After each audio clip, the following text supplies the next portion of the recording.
जय माता की मित्रों, हम लोग मेष लगन में सूर्य देव की चर्चा कर रहे हैं और उसी में आज 12वां स्थान मीन राशि और सूर्य देव वहाँ प्लेस हो तो मेष लगन वालों के लिए सूर्य देव का कैसा फल रहेगा।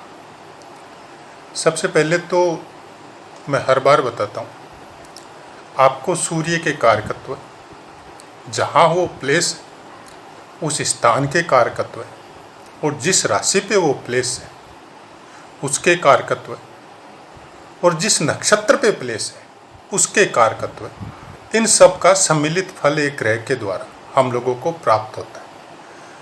कौन सी राशि के क्या कारकत्व है, अगर एक बार हम लोग उसको निकाल भी दें तो नक्षत्र का और भाव का और ग्रह के कारकत्व का विशेष इफेक्ट आपको उस स्थान पे उससे संबंधित ग्रह का आपको मिलेगा ही मिलेगा। उसको रोकना बहुत मुश्किल है। अब वो कितना % में मिलेगा, कैसे मिलेगा, वो बाकी ग्रहों की दृष्टि और प्लेसमेंट और उस ग्रह के बल के ऊपर बहुत कुछ निर्भर करता है। तो सबसे पहले मैं बता देता हूँ कि 12वां भाव मीन राशि मतलब सम राशि।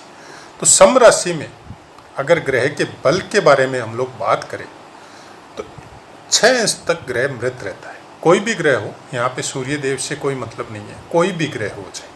और जैसा मैंने पहले भी पाठों में बताया है कि जब तक सब ग्रहों के पाठ हम लोगों के कंप्लीट होंगे भावों के हिसाब से, तब तक आपको 2 चीज़ दावे के साथ बोल सकता हूँ, वो आपको ज़बानी याद हो जाएगी कि सम राशि में जो अवस्था है ग्रहों की, बलों की जो अवस्था है वो इस तरह से रहती है और विषम राशियों में जस्ट अपोजिट होती है। उसी के अनुसार कौन सी राशि के अधीन कौन कौन से ग्रह के कितने चरण आते हैं, ये 2 बात आपको 100% याद हो जाएगी। क्योंकि इतनी बार इन बातों को मैं दोहराऊंगा कि फिर दोबारा आपको कहीं पे उसको देखने की ज़रूरत ही नहीं पड़ेगी। 12 अंश तक वृद्ध रहेगा, 18 अंश तक युवा रहेगा, 24 अंश तक कुमार रहेगा, 30 अंश तक वो बालक रहेगा। उसी के अनुरूप हम लोगों को वो फल प्रदान करेगा, मतलब उनका पावर उसके अकॉर्डिंग रहेगा। तब वो फल भी हम लोगों को उसी के अनुरूप मिलेगा। जैसे आप इसको समझने जाए तो 6 अंश तक मृत रहेगा, मतलब बहुत न्यून फल हम लोगों को मिलेगा। कोई विशेष इफेक्ट वो यहाँ पे ग्रह का हम लोगों को देखने को नहीं मिलेगा अगर सम राशि में कोई ग्रह प्लेस हो तो। उसके बाद में 6 से लेकर 12 अंश तक वो वृद्ध रहेगा। तो एक वृद्ध आदमी अपने परिवार को क्या दे सकता है, उसी अनुसार 25% फल वो उसका मिलेगा। लेकिन यहाँ पे देखने वाली बात ये है कि उस वृद्ध आदमी के पास अपना कुछ बैंक बैलेंस है, चाहे वो धन के रूप में हो, चाहे वो कर्म के रूप में हो, चाहे वो पुण्य के रूप में हो, और वो आशीर्वाद के स्वरूप या अपने बैंक बैलेंस के स्वरूप अपने परिवार को क्या दे सकता है। अब वो दे तो बहुत कुछ सकता है, लेकिन वो खुद को नहीं दे सकता, वो अपने परिवार को दे सकता है। तो ये सब बातें भी हम लोग उन अंशों के हिसाब से, पर्टिकुलर उस जगह के हिसाब से हम लोग देख सकते हैं। जहाँ तक बात करें अगर मेष लगन में सूर्य देव की, तो सूर्य देव भी 12वें स्थान पे जब या कोई भी स्थान पे जब वो प्रेजेंट होगा तो उसके साथ एक कारकत्व 5वें स्थान का भी जुड़ेगा, क्योंकि उसकी अपनी राशि जो सिंह राशि है वो 5वें स्थान पे है मेष लगन में। तो उससे संबंधित फलों की प्राप्ति भी वो करवाएगा। 5वें स्थान पे अगर उसकी दृष्टि हो, 11वें स्थान पे मैं शायद बोलना भूल गया था, 11वें स्थान पे रहने से 5वें स्थान पे पूर्ण दृष्टि है, तो यहाँ पे उसके ज्ञान के, उसके परिवार में जो बच्चे हैं उनके उन कारकत्वों का भी विशेष सम्मिश्रण यहाँ पे हो जाएगा सूर्य देव के साथ। तो सूर्य देव ज्ञान, मतलब ज्ञान कौन सा, जो प्रैक्टिकल में आपको काम आए, जो आपके अंदर से, जो आत्मा से जो ज्ञान निकले, उसका कारकत्व सूर्य देव के पास है। अब वो प्रैक्टिकल या अंदर से जो ज्ञान, उसको हम लोग वर्तमान में अगर समझे तो वो आप ये समझे कि जैसे आप ज्योतिष सीख रहे हैं, तो ज्योतिष सपोज आप मेरे चैनल से सीख रहे हैं या किस बुक से सीख रहे हैं या किसी पे कहीं पे कोचिंग करके सीख रहे हैं, तो वो आपको मिला एक थ्योरिकल नॉलेज। जिसका संबंध दूसरे स्थान से है, दूसरे भाव से। लेकिन उसी ज्ञान को जब आप अभ्यास में उतारे, अपनी कुंडली, अपने परिवार की कुंडली, या जो कुंडली आपको दिखाने आया उसकी कुंडली के हिसाब से जब आप अभ्यास में उसको लगाएंगे तो बहुत कुछ आपको चेंज देखने को मिलेगा। तो वो जो चेंज देखने को मिलेगा, वो जो अभ्यास का जो ज्ञान आपको प्राप्त होगा, उसको वर्तमान में हम लोग सूर्य देव के कारकत्वों में या 5वें स्थान के कारकत्वों में हम उसको ले सकते हैं। तो आपको वर्तमान में उस समय की बातों को, वर्तमान में आपकी बुद्धि कितनी तीक्ष्ण है, आप किस तरह से उसको वर्तमान में अभ्यास में किस तरह से अपना सकते हैं, ये सब कुछ डिपेंड आपके ऊपर है, आपके अपने ज्ञान के ऊपर है, आपकी अपनी प्रेजेंस ऑफ माइंड के ऊपर है कि ग्रह के कारकत्व आपको किस तरह से वहाँ पे आपको मिला नहीं। सूर्य देव अगर मीन राशि पे बैठता है तो सबसे पहले ये समझ लीजिए कि मीन राशि गुरुदेव के अधीन है, गुरु ग्रह के अधीन है। तो मीन राशि के ऊपर सूर्य देव का कभी भी खराब फल नहीं होगा। अब मीन राशि से संबंधित अगर हम लोग देखें तो आदमी का, मीन राशि वाला आदमी न तो झगड़ालू होता है, न किसी का कोई फालतू में कहीं पे कोई टांग अड़ाता है। लेकिन इन लोगों का मीन राशि से संबंधित जो भी स्वभाव होता है, मीन राशि वालों को किसी से कोई फायदा नहीं मिलता। इनको अपनों से तो शायद ही कभी फायदा मिले। ये जो भी कुछ करते हैं अपने दम पे करते हैं और अपने दम पे ही आगे बढ़ते हैं। अगर मीन राशि पे सूर्य देव बैठते तो मीन राशि जल तत्व प्रधान है और सूर्य देव यहाँ पे बैठ के कोई विशेष अच्छा फल यहाँ पे आपको नहीं देंगे। अब अगर आपका मेष लगन है और मीन राशि पे सूर्य देव है तो आपके लिए बहुत अच्छा हो गया। कारण जल तत्व राशि पे सूर्य देव का अच्छा फल यहाँ पे नहीं मिलेगा। तो खासकर यहाँ पे 12वें घर से संबंधित सूर्य देव का अच्छा फल आपको नहीं मिलेगा। और 12वें घर में क्या है? व्यय, खर्चा। कौन सा खर्चा? सब खर्चे जो आपने अर्निंग की है, चाहे कर्मों के रूप में हो, चाहे शरीर के रूप में हो, चाहे विद्या के रूप में हो, वो सब खर्चों का कारकत्व है 12वें स्थान को प्राप्त। और सब खर्चे वहाँ पे सूर्य देव बैठने की वजह से वो ब्लॉक हो जाएंगे। तो यहाँ पे आप ये समझ लो कि गलत लाइन में आपके खर्चे जाएंगे ही नहीं, गलत लाइन आप पकड़ेंगे ही नहीं। कारागृह, जेल, यात्रा, ये सब भी 12वें स्थान से देखा जाता है, तो वो भी सूर्य देव बैठने की वजह से बाधित होगी, वो भी नहीं होगी। तो 12वें स्थान में और 12वें, पहले भी शायद मैंने बोला था, 12वां स्थान और दूसरा स्थान, द्वितीय स्थान, ये दो स्थान ऐसे हैं कि ये सम स्थान है। इनका अगर फल देखना हो आपको तो आपको देखना पड़ेगा कि इनके जो स्वामित्व है, जिनको स्वामित्व प्राप्त है, खासकर गुरुदेव को, तो गुरुदेव आपकी राशि में कहाँ विराजमान है।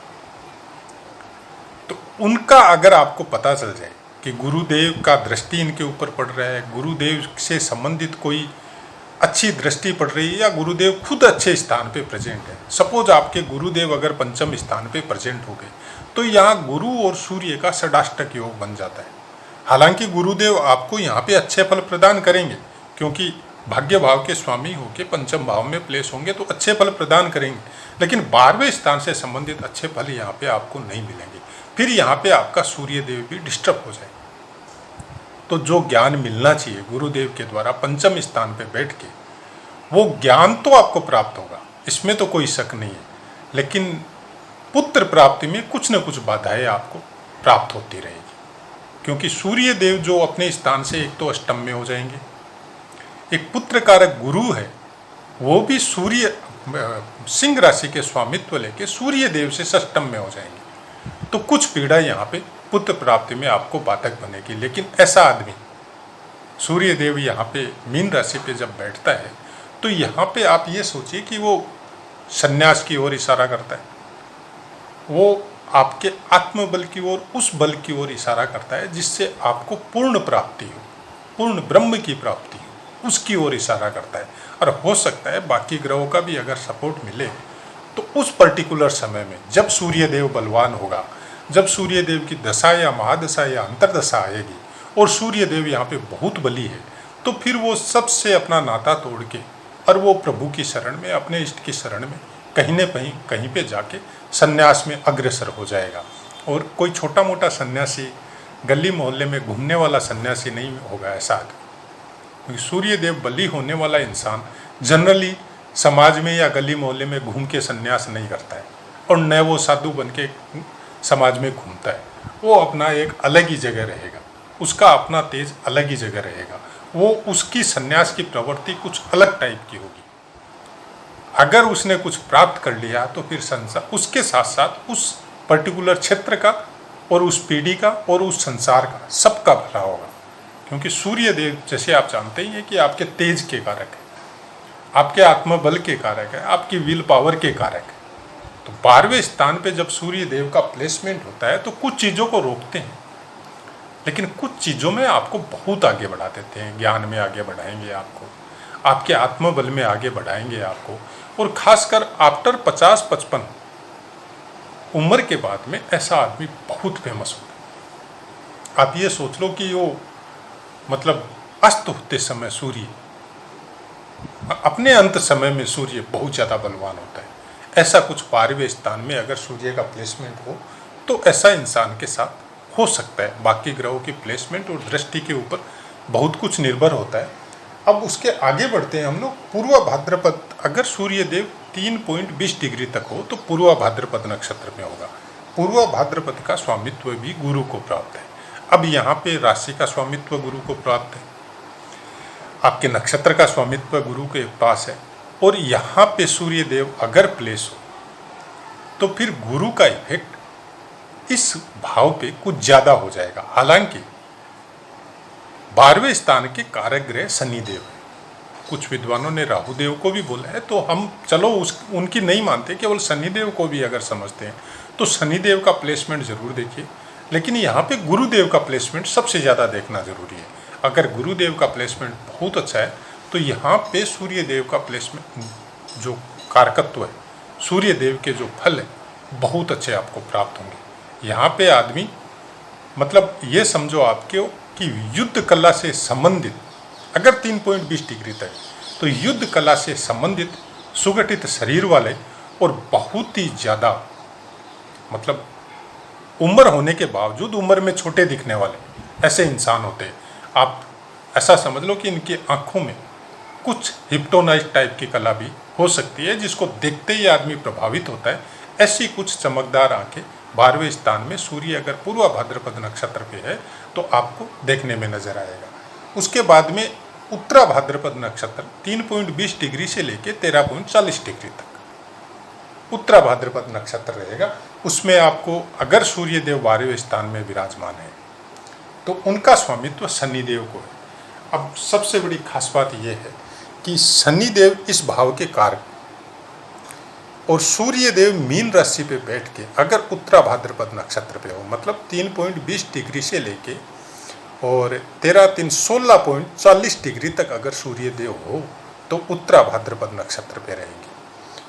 उत्तरा भाद्रपद नक्षत्र जनरली वास्तु विद्या, यज्ञ, दान, तपस्या, संन्यास, राजपथ और जो पदार्थों के व्यापार है उनको आप ऐसे समझिए कि छिलके के भीतर जो सामान होते हैं, जैसे बादाम हो, काजू हो, उस तरह के व्यापार करने वाले, या वाहन विद्या मतलब मोटर व्हीकल इंजीनियरिंग जो बोलते हैं, वो सब कामों के कारक उत्तरा भाद्रपद नक्षत्र है और शनिदेव की है। मैंने बोला था पहले, इसके पहले, कि 12वें स्थान में सूर्य देव होने से बहुत जबरदस्त संन्यास योग बैठता है। ये इस नक्षत्र में होने से बैठता है। और शनिदेव का दृष्टि या शनिदेव का यहाँ पे बहुत अच्छा योग अगर इनको मिल जाए, चाहे 10वें स्थान में शनिदेव हो, चाहे 11वें स्थान में शनिदेव हो, या कहीं पे भी बैठ के अगर सूर्य देव पे दृष्टि डाल ले तो फिर जबरदस्त संन्यास योग यहाँ पे सूर्य देव होने से बैठता है। और बहुत ही जबरदस्त सन्यासी, मतलब इनका आपको बहुत समय पहले से आभास होना चालू हो जाएगा परिवार को या समाज को कि इनके अंदर कुछ दैवीय शक्तियाँ हैं। वो परिवार में या भोग विलास में ये सब में अपना समय व्यर्थ नहीं करते हैं। ये अलग ही ऊर्जा से संचालित होते हैं और अलग ही ऊर्जा के द्वारा संचालित होने की वजह से ये अलग ही ऊर्जा में रहते हैं। मतलब इनके अगल बगल में अगर आप किसी भी लेवल, किसी भी दिमाग से या किसी भी मनोस्थिति में जाके जब इनके पास बैठोगे तो आपकी मनोस्थिति चेंज हो जाएगी, क्योंकि गॉड गिफ्टेड है। अगर उत्तरा भाद्रपद नक्षत्र पे हो और शनिदेव की दृष्टि भी साथ में सूर्य देव पे 12वें स्थान पे हो, तो फिर ये गॉड गिफ्टेड है। इनको जो प्राप्त हुआ प्रारब्ध के द्वारा, उस चीज को ये इसी संसार में व्यय करके, और उस व्यय करने के बाद में जो चीज इनको प्राप्त होगी वो लेके आगे वाले जन्म में अग्रसर होंगे।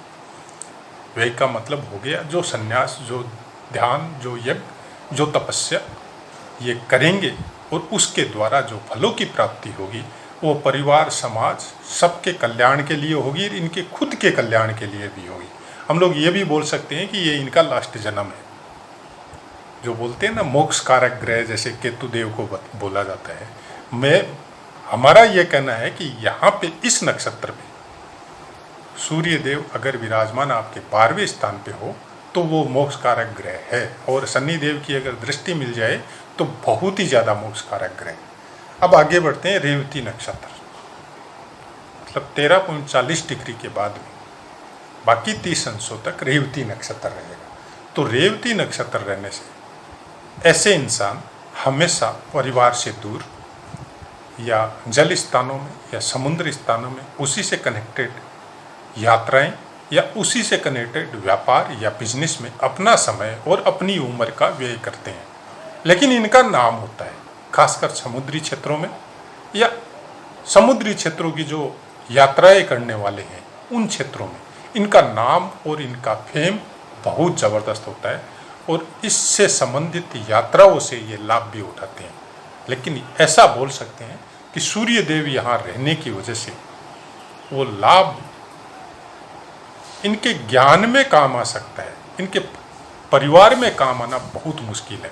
उसका कारण आप ये समझ सकते हैं कि रेवती नक्षत्र का स्वामित्व बुध देव को प्राप्त है, और बुध देव मेष लगन की कुंडली में 3रे स्थान और 6ठे स्थान का स्वामित्व है।